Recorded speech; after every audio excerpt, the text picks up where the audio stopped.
So inshallah we'll go ahead and start. Auzubillahi minash shaitanir rajeem. Bismillahirrahmanirrahim. So we have been doing the early ayats of Surah Al-Baqarah, and before this we completed the ayat number up to ayat number 5. So inshallah today we will study ayat number 6 and 7.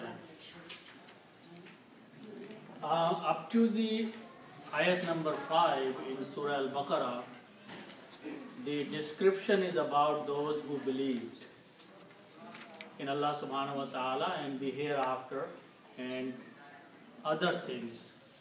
From this ayat number 6, Allah subhanahu wa ta'ala in Surah Al-Baqarah is talking about those people who don't believe. Okay? So this is what we are going to study, next two ayats. The first simple translation, Auzubillahi minash shaitanir rajeem, Bismillahirrahmanirrahim, Innal ladina kafaru.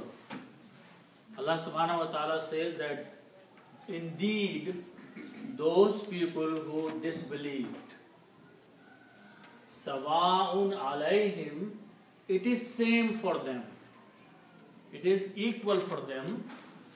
A'anzartahum, if you warn them, if you give them warning. Am lam tunzirhum, or if you don't warn them, if you don't give any warning to them. Allah subhanahu wa ta'ala says, La yu'minun, they will not believe. That's the ayat number 6. And then in the next ayat, Allah subhanahu wa ta'ala explains that what is the reason that they are not believing. Okay? And the reason is, Khatam Allahu. Khatam Allahu means Allah has put a seal. Allah has put a seal ala qulubihim, upon their hearts, wa ala sam'ihim, and upon their hearing, wa ala absarihim, and on their vision, ghishawatun, there is a covering, so they cannot see. Walahum azabun azim, and for them is a punishment which is very great. So these are the simple meanings of these words. So now inshallah we'll go and do a detailed breakdown of the words. So the first word starts in the ayat number 6 with these words, Inna. Inna in the Arabic language is used if you want to say something surely, indeed. So this means surely or indeed, or without any doubt. If you want to start a sentence by saying that something which is going to be said now is a definite thing, is sure thing. What is being said after that, there is no doubt in that. So you start the sentence with inna. Okay? So this surely is one of the meanings for inna.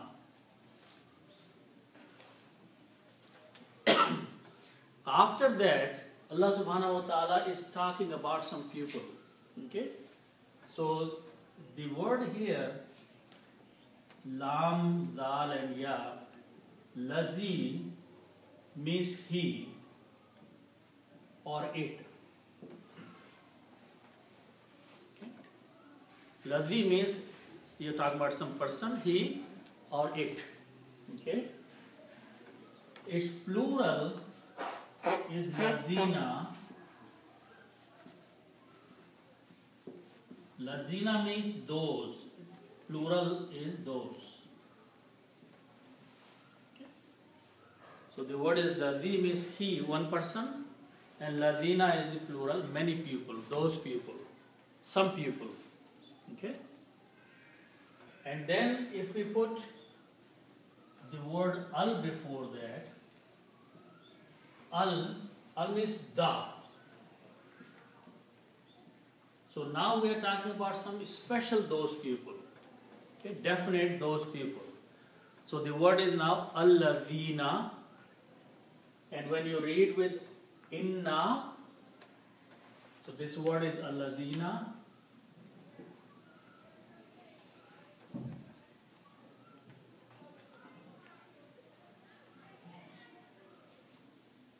Allazina means those people.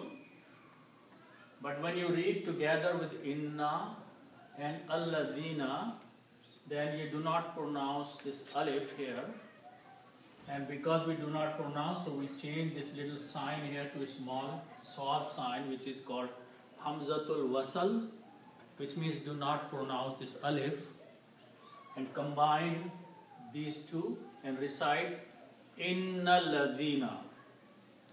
Inna Ladina, indeed or surely those people. Okay? Now who are those people Allah subhanahu wa ta'ala is talking? Okay? So that is the next word. Okay? So the next word starts with these three letters, Kaf, Fa and Ra. Kafara. Kafara means to disbelieve or to reject. Or to reject. Okay. Kaf, Fa and Ra means to disbelieve. In Arabic, things start with three letters. So if I combine these three letters in this way, and on each of them I put a fataha, it becomes kafara. Kafara means he disbelieved. One person who disbelieved is kafara.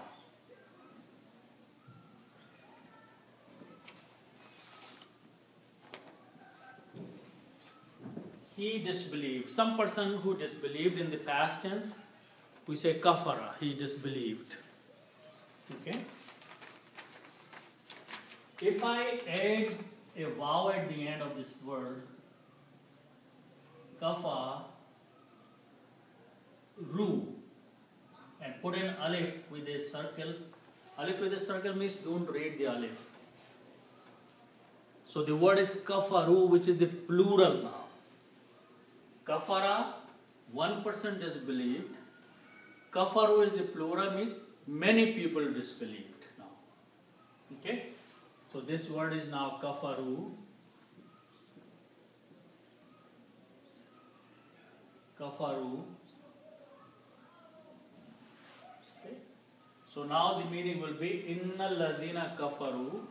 Indeed, those or those people who disbelieved or who did kufr or who rejected.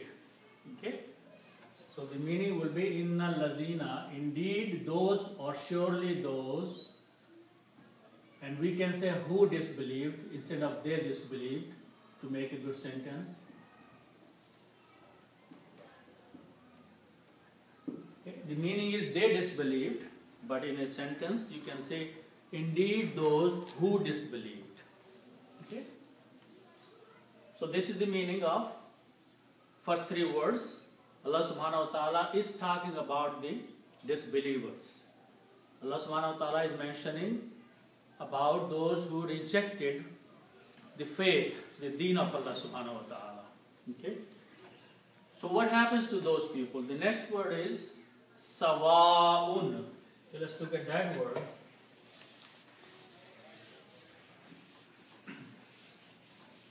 Sawa'un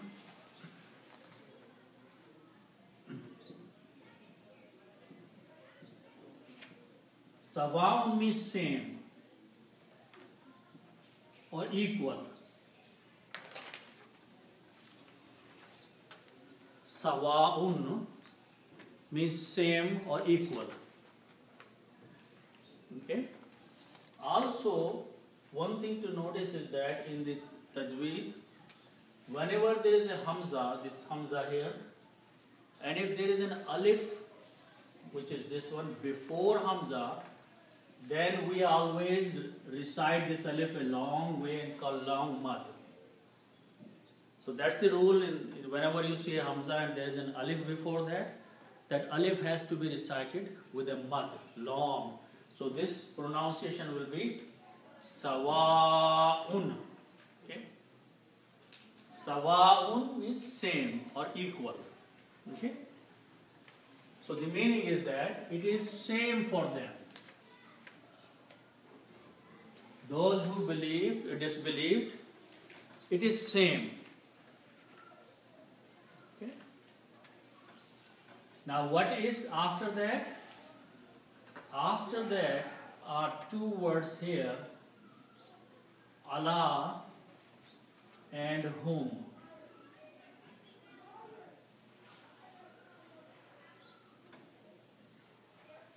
Now Allah has many meanings.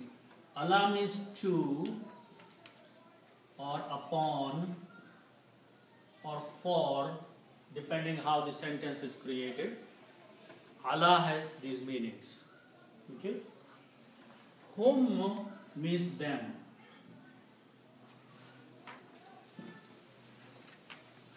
Allah and whom are two separate words which mean upon them or for them or to them. Okay? If we write these two words together, then what we do, this ya can be written like this. Okay? So it will be alai. Okay? And then this word after that is whom. This word whom. Now in the tajweed, in the recitation, when we combine these, we do not pronounce this dhamma here, but we pronounce it kasra. So it is pronounced as alayhim. But in there you put the dhamma. It's kasra. Here. Oh, kasra. No, it's in the. Oh, yeah, okay. So it's a kasra, right?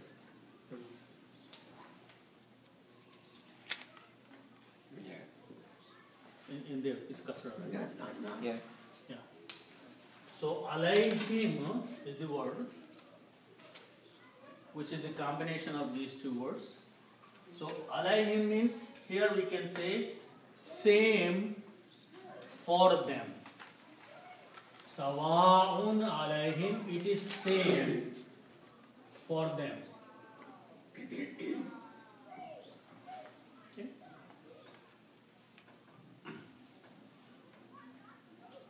It is same for them.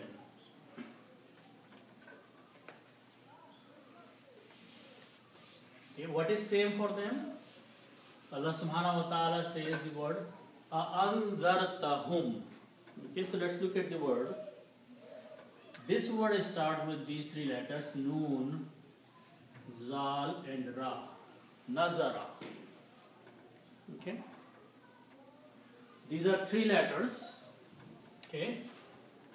So when we have three letters, they belong to the group of the words we call fa'ala. Okay. And if we add one more letter, alif in the beginning, it is called af'ala. So this word will become anzara. This is af'ala. Okay, this is fa'ala. Three fathas, but this is af'ala. The meaning of this word anzara means to warn someone. Anzara means to warn. Okay, the word we know is nazir. Nazir is a warner. Okay, nazir is someone who issues a warning.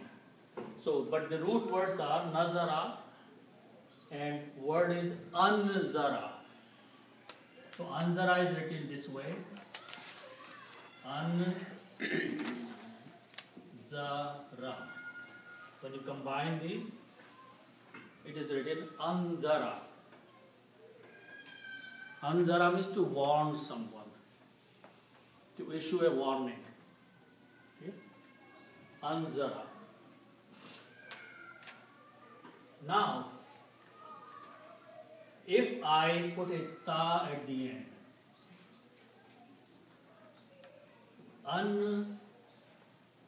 anzarta, and if I pronounce this way, if I make little change here and pronounce as anzarta. Okay.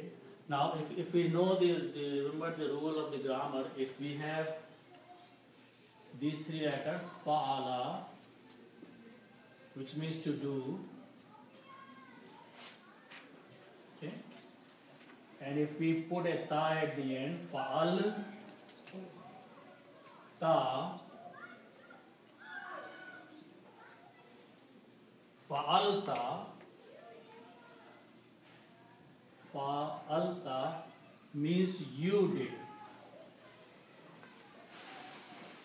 That's how we make the grammar of the past tense, second person. If you put a ta at the end of 3 letters, the pronunciation will be fa'alta. The meaning of the fa'alta is that you, one person, and the past tense, you did. Okay? One person did. So this is a single person, one. As means single person.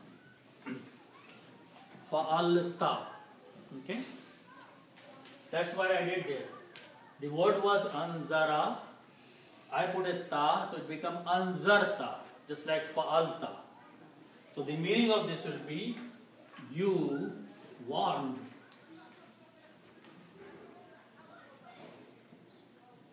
Second person in the past tense.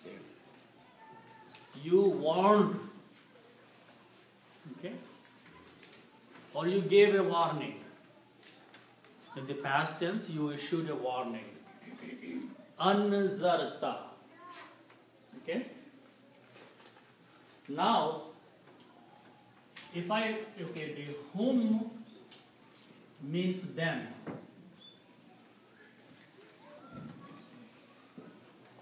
Okay? So now the word is anzarta whom. You warned them. You gave them warning. Okay? Anzartahum means you gave them warning. Okay? So these two combined can be written as Anzartahum.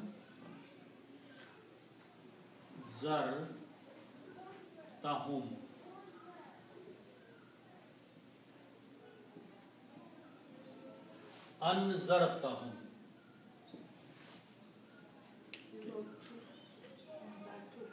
Anzartahum. Anzartahum means you warned them. Means in the past you gave them warning. And here the person who is giving warning is one person. Because this is the grammar of single person. Okay? The people who are receiving are plural. Whom means plural, them or they. Okay? So one person is giving warning, many people are taking or listening to that warning. Okay? So now, first of all, in this ayat, the Quran is being revealed to Prophet Sallallahu Alaihi Wasallam. So Allah subhanahu wa ta'ala is addressing him in this ayat, saying, you, ta, the Prophet. Okay? You warned them. Who are them? The people who are not believing. The people who are doing kufr. Okay? So Allah subhanahu wa ta'ala is saying to the Prophet sallallahu alaihi wasallam that those people who disbelieved, you did warn them in the past. Okay? So that is anzarta. Okay? Now, you warn them. So meaning is you warn them. Okay? Now, there is this one more thing. Hamza with a fataha. Okay? This brings the meaning of a question mark. Okay? Or if, or whether, or either. Either you warn them. Okay, so this is not a statement, but it's saying that it is same for them, either you warn them. Okay, or whether you did warn them. Okay, so the meaning will be either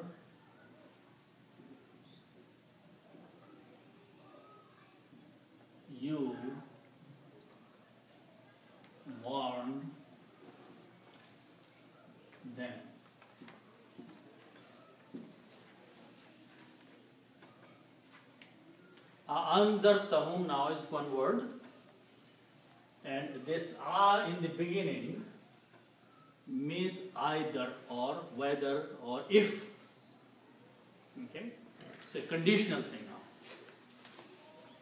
now. Anzartahum, either you warn them. Okay? So let's look at the next few words after that.